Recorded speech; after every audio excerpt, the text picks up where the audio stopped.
So you finally escaped, or maybe you quit, or you got laid off and sent on your merry way with a broken cell phone.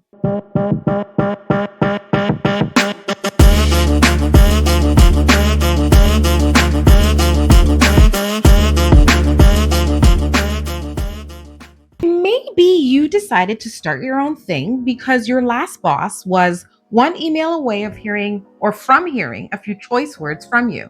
Whatever the reasons, congratulations. You're now free, but I get it. You might also be a little confused. So your first reaction might be to figure everything out right now. Maybe build your brand, build your business, fix your LinkedIn, create your resume, sign up for 3 courses, go viral on YouTube like tomorrow, like it's about hustle, hustle, hustle.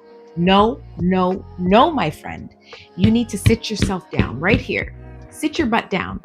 Leaving a job, even one that made you question your entire existence, is like ending a toxic relationship. You may have wanted to be out for months, but it still messes with your head. So you can't just roll into a new relationship while you're still emotionally bleeding out on the ground. That's like getting out of a situation and walking straight into another date without even wiping your tears. Don't think that would go well on the date. You need to detox to realize you're not crazy. Your last boss was really emailing you at midnight asking for those slides that could have been given tomorrow. Or to realize that it's not normal to have belly cramps every Monday morning, or to realize that maybe, just maybe, that culture fit was just corporate gaslighting. And don't get me started on your nervous system, because that's been through it all. You've been in survival mode so long that rest to you feels illegal. So how do you know that you need a new career path or just a nap? Well, let's play this quick game, okay? Tell me, do any of these situations resonate? Do you fantasize about maybe setting fire to your office Teams channel? Do you often flinch when your work phone rings consistently? Or do you consistently hate it when someone says, can you please, can you please, can you please? Or does your body ache in places that you didn't even think it could ache? That's not ambition, my friend. That's called burnout. You don't need a 2-year plan nor a 2-week plan. You need a nap, you need a snack, and you also need a bubble bath. A bubble bath. Yes, a bubble bath. Why not? And eat some chips while you're at it, okay?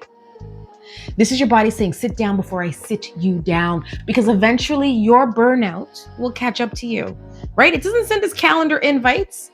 So here's the truth that nobody tells us. Rest is one of the most strategic things you could do. Let me be real with you. Trying to plan your next life move while you're still emotionally hungover from your last job, well, that's like grocery shopping while you're starving. You're gonna make a bad decision, like picking up Career Hot Pockets. Doesn't make sense, but whatever.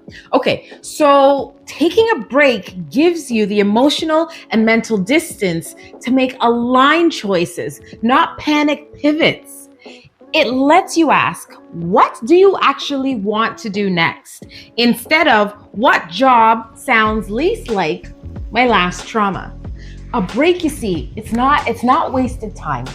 It's clarity incubation. Let your brain defrost and let your heart recalibrate.